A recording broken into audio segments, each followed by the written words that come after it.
Aos 20 anos de idade, na capital das flores, o Lord Oden Kozuki envolvia-se constantemente em lutas violentas, sendo esse justamente o fator motivador para a ocorrência de seu exílio da capital de Wano. Existem duas formas de exílio a saber, o exílio imposto e o exílio voluntário.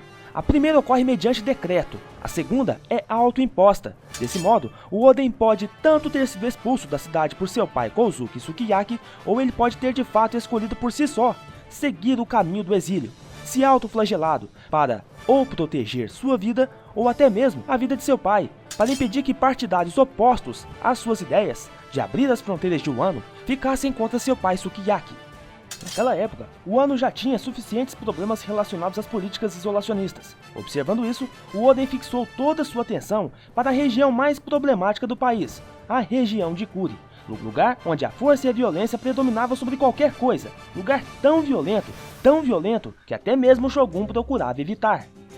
A caminhada de Oden não foi fácil. Para fazer valer suas ideias naquele lugar, o Oden teve de falar do português que aquela gente entendia. Força e violência não tinha lugar para educação ou diplomacia. Naquele tempo, o Oden transmitia todas as suas intenções por meio das lutas, por meio dos combates grupais, até que os mais fortes caíssem. Foi se utilizando dos costumes sanguinários do povo daquela região, foi por meio de sua honra e força que o Oden conseguiu transformar toda aquela região. Forçou os bandidos a aprenderem a trabalhar. Rios e cais foram ligados. Pessoas e vilas se uniram em torno de um único propósito. Nesse contexto, já não se fazia mais necessário o uso da violência. Kinemon e Inuarashi mencionaram que o Oden costumava dizer: essas terras são muito apertadas.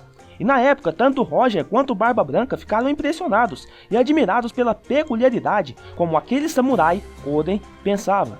Boa parte desse flashback que apresentaria os fatos que culminaram na execução pública do Oden não nos foi apresentado, e além disso, o capítulo nos deu a entender que o Oden foi preso sem resistência, tal como foi com o Norland ou o Gold Roger.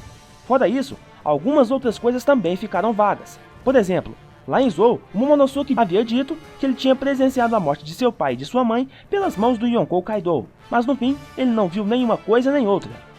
Entre os capítulos 817 e 823, o Nekomamushi disse: tínhamos que esperar aqui com base no pacto daquele dia. Ele sabia que o Kinemon apareceria daqui a 20 anos, mas em que momento ele soube disso, supondo que nesse caso a Toki tivesse morrido? No cemitério Kozuki há um total de 11 lápides. 4 delas, como bem observado pelo Denis Bruno, da Ohara Scans, são lápides distintas das outras. Lápides que podem representar os 4 Kozukis, Oden, Toki, Momonosuke e Hiyori. Mas eu ainda bato na tecla de que a mãe do Momonosuke ainda está viva. Kinemon e os outros não estão mortos, mas têm suas lápides cravadas naquele lugar. Defendo essa mesma perspectiva com relação a Toki e a Hiyori.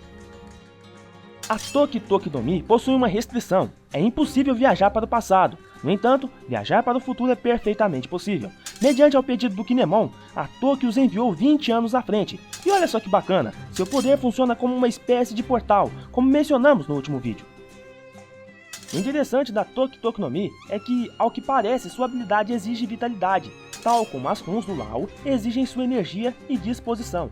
Lao não consegue criar runs gigantescas todo o tempo todo. O tamanho da sala sempre é restrita à quantidade de energia e vitalidade que ele pode e consegue dispor. Do mesmo modo, imagino que a Toki não possa, por exemplo, viajar 100 anos para o futuro numa única vez.